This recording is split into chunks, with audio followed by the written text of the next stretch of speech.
একটা ছোট গ্রামের পাশে নদীর ধারে এক গরিব দাদি থাকতেন।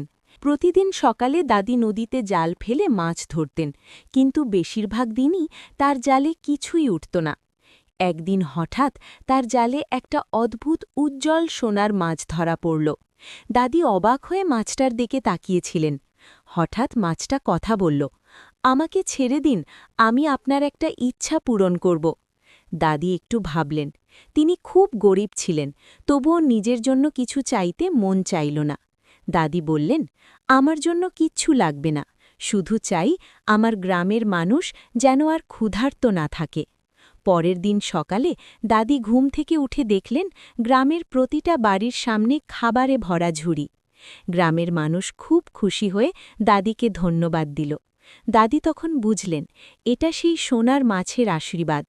সেদিন থেকে গ্রামে কেউ আর ক্ষুধার্ত থাকেনি। সবাই বলতো, ভালো হৃদয়ের মানুষের জন্যই অলৌকিক আশীর্বাদ আসে।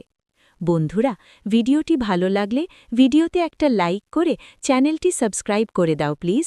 তোমাদের একটা লাইক ও সাবস্ক্রাইব আমাকে আরও নতুন ভিডিও বানাতে উৎসাহিত করে।